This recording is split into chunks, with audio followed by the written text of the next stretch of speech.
am the middle of nowhere.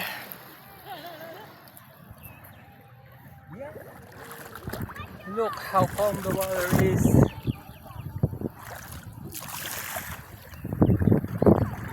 Parang hindi na siya dagat. Sobrang kalma ng dagat, guys. Sobrang linaw pa. Nakita yung nasa ilalim. Wala siyang kahit anong bato. Sobrang linis ng buhangin. Sobrang pino. Wow. Nakaka-relax. Just standing alone in the sun is just so relaxing na. See this? See this?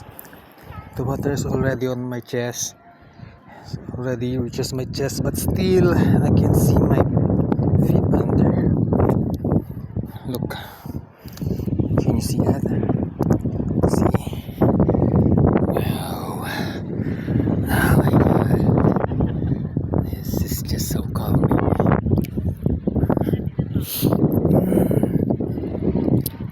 It's so good.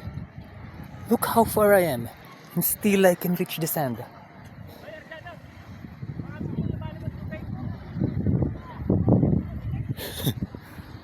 And by the way, guys, I'm using a potato phone.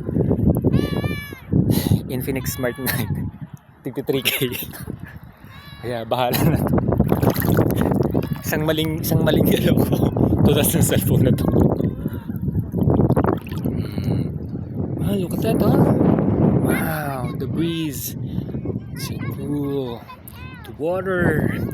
Look at that small waves. Look at that.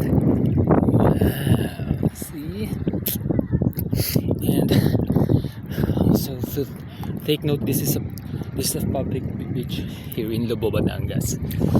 It's totally free. It's just that we don't have a cottage. If you want to visit a place or a public beach, you can try visit here in Lobo, Batangas. Very calm, the water is very calm.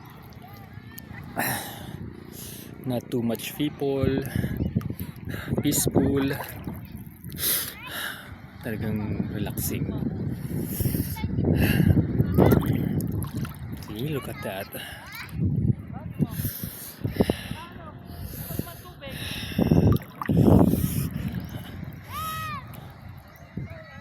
Sabi, para lang akong nasa swimming pool.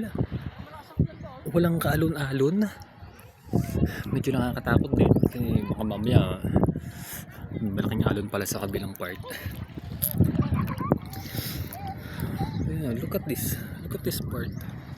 Look at, it's almost like that's a division of the calm and not so calm water.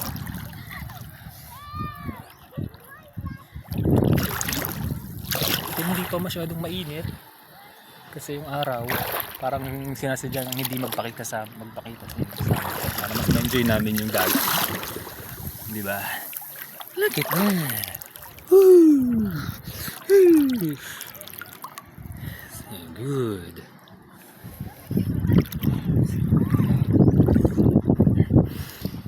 And what's really good about this beach is the sand.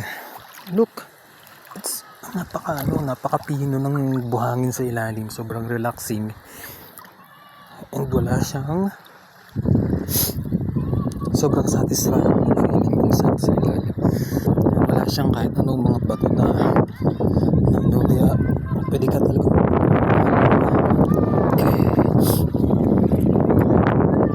napakaganda. Although wala ka lang makikita talaga kahit mga schoolfish, but still it's fine. So mas satisfying naman and relaxing.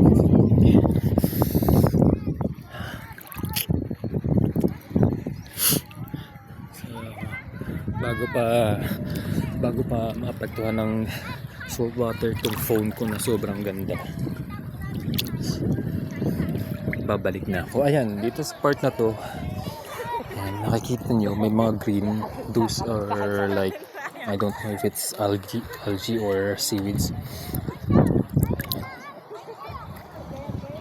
Madulas siya sa paa.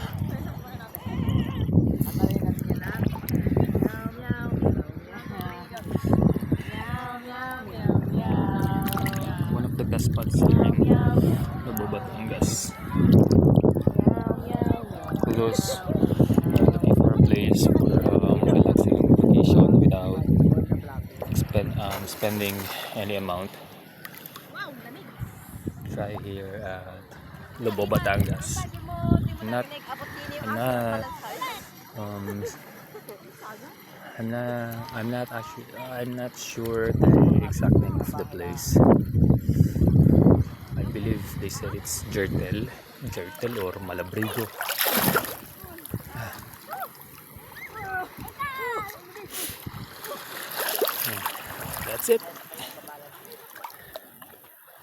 That's it. Sobrang ganda.